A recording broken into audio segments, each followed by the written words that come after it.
we become sensible of the difficulty that Heidegger ranges over a whole Sears Roebuck catalog of difficulties. Why doesn't he just go to his main problem? His main problem seems to be, I give a few of the comments he's making here in his seminar. These may be subjects that he meant to speak to his students on. They may be things that he actually said. One of them is he's going about, Nietzsche's talking about the correct, and he says, against this, the abyssal nature of that which is fundamentally different. So being is never twice. Being is fundamentally different. He says, another comment, history is zu Recht Stellung. So it's like, it's the right positioning. History is, I think of a chess set properly set up in its initial position. This gives the impression of correctness as something merely conventional. Another comment, what does quote-unquote objectivity mean? And then in his parentheses he says quote-unquote correctness. How is this possible? Another comment, truth is therefore correctness, the adequate. So that gets over to the old Catholic adequatio intellectus et re.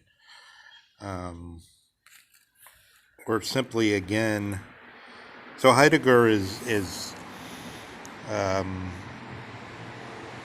brings a picture of Nietzsche that makes it look like Nietzsche is doing this Catholic thing, but he's doing it with a free hand. He's no longer, he doesn't care about the merely discovering the truth, because the truth has turned out to be deadly. Merely discovering what God has given us. I see a leaf. God's allowed me to understand what a leaf is, what a tree is. It's been so ordained that the trees will have a certain limitation on how far they grow, and that's the way it is. But Nietzsche, with his awareness of the of evolution and of the sovereignty of becoming, as he calls it, he knows this is impossible. Nothing can be held to its full circle, to its telos, to its what it was meant to be, to what it was intelligible to be, and we have to inject our own meaning. And in this whole essay, he seems to be, as it were, manipulating us to see his this power, this calculative possibility of understanding nature under the head, the high head of life. So Heidegger makes another comment here. He says,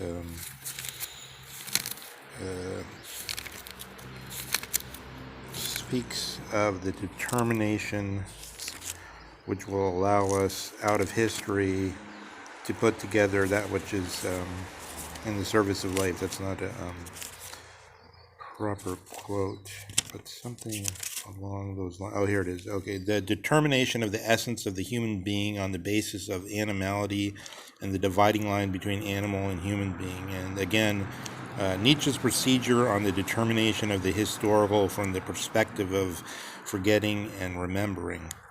And all this is for what? It's for what Nietzsche calls life. So we have here sort of, it's as though we've turned the good or the final end in Kant or so into a part of the calculative structure of the will to will of the. By the way, in the work that Nietzsche mentions here, Hartmann on the philosophy of the unconscious, one of maybe the first to bring out this question of the unconscious prior to Freud and Jung. There's a section on the will to, in fact, where Hartmann himself speaks of the will to will and goes into some logical problems on that score. So Nietzsche clearly is drawing from that source. Nietzsche speaks here. So we go to section 4, I believe, and Nietzsche is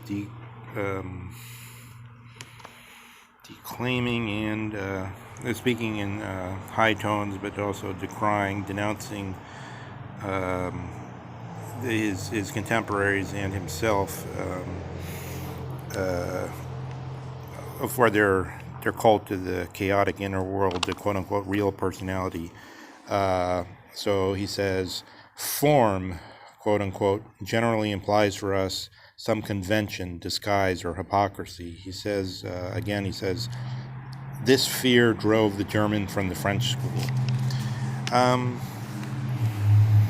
So how so far can we identify form here with the normative, with this sense of this sort of weak internalizing of something which it isn't really our spontaneous nature, but we, through rationalizations, decide to make it into a moral law to ourselves. In Goethe's time, this problem of the rise of the bourgeois, of the middle classes, was felt very keenly, and their imposition of their what we could call somewhat loosely political correctness, the forms of the middle class, and Nietzsche's making a lot of acerbic remarks about this. Even the German style of walking is copied from the French. He says. So we have over here a theme of how do you say this? I don't want to say degeneration. That's the theme of Max Nordau, but it's rather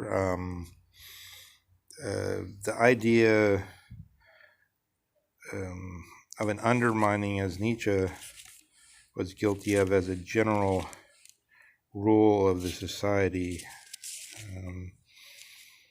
The dissident, not the dissident, but the, what's the way to put that?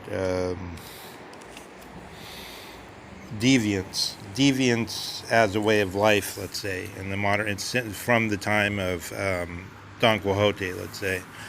I encountered an acquaintance of mine is an old École Normale superior man who has basically the values of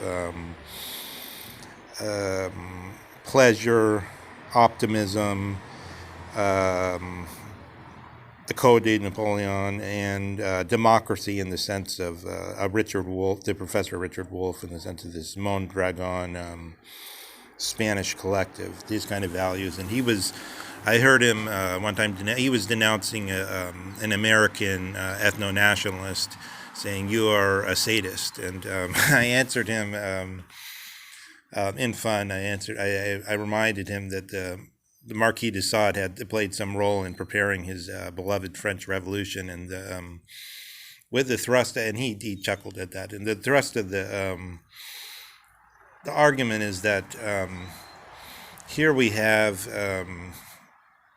all change, all undermining has become inherently good for us in the society. It's the good has been replaced, and this is a theme of Leo Strauss's that he goes into. Good has been replaced with change. You know, Obama ran on this change ticket. It's like, how do you know the change isn't going to be for the worse? Well, because people take for granted this idea of the Marquis de Sade and the reversal of all values. No more the Christian puritanical values, now the value of the pleasure.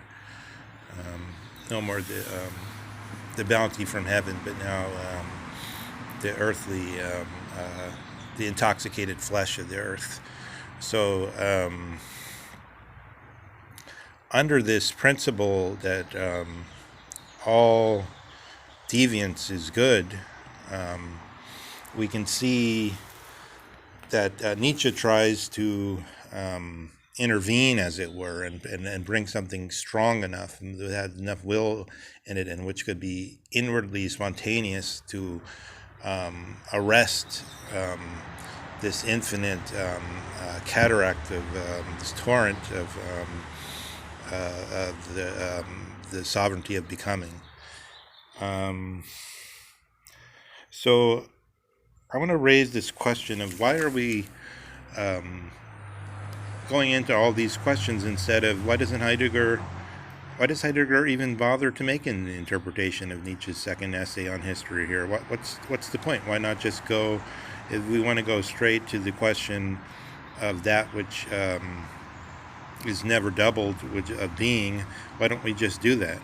So why are we even involved in this attempt? Why does the attempt of thoughtful thinking take us into all these extraneous matters and into the very history of the Western world, and especially as it's focused on the rise of the concept of the Vogue and of the Road and of the.